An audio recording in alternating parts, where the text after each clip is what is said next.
Welcome to AC 24/7. I'm Aaron Dean.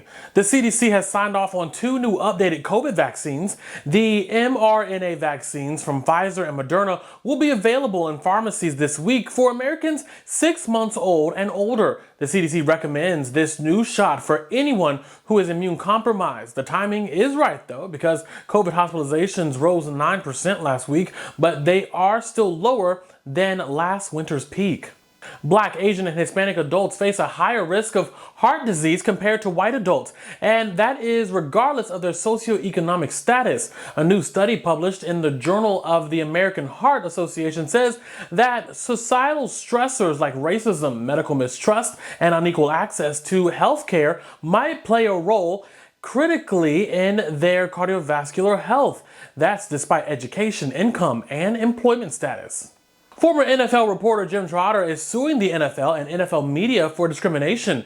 He says that he was let go in March after publicly challenging Commissioner Roger Goodell and other executives about the NFL's record on race and lack of diversity. He also says that he witnessed hostile comments from NFL team owners.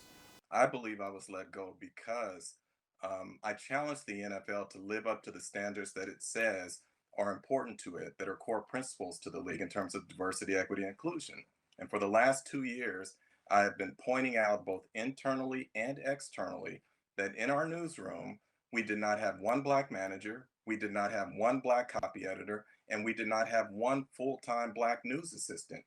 And yet, we were covering a player population by the league's data that is 60 to 70% Black. And so my issue was, how can we effectively and fairly cover this player population if they have no one at the table, the decision-making table, who shares the same cultural and life experiences that they have been through? This is a long pattern in terms of history of the NFL as it relates to race here.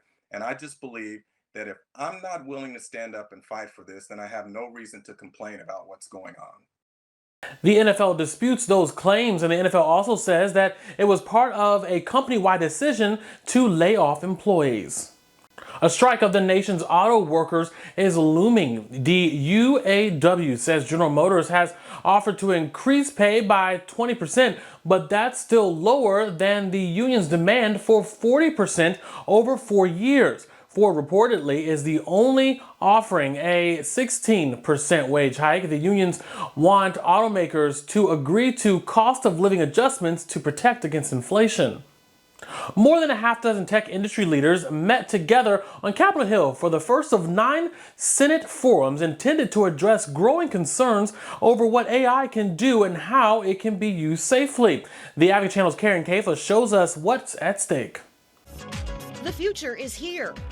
Artificial intelligence is rapidly gaining traction, and now the U.S. government is playing catch-up to put safeguards in place. We're on the cusp of a new industrial revolution with enormous promise, but a panoply of perils. Nearly a dozen industry leaders, along with several labor unions, civil rights, and entertainment industry representatives, convened on Capitol Hill Wednesday for a forum intended to chart a path toward comprehensive regulation.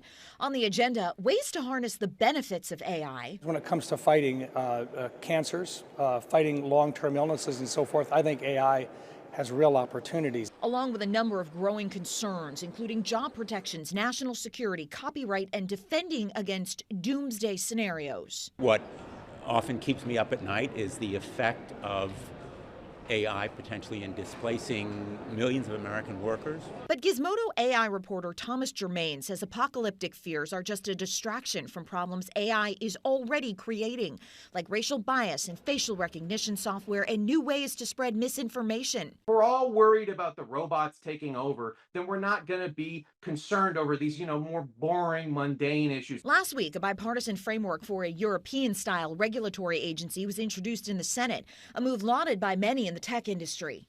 Let's prioritize safety and security, which your framework does. Though some critics are concerned regulation could stifle innovation, the hope is to get ahead of the tech and keep the industry in check. Legislation is coming whether the tech companies like it or not. In Washington, I'm Karen Kafa. Thanks so much for joining us for AC 24/7. For more, go to advocatechannel.com and subscribe on the Advocate Channel YouTube page. For the Advocate Channel, I'm Aaron Dean.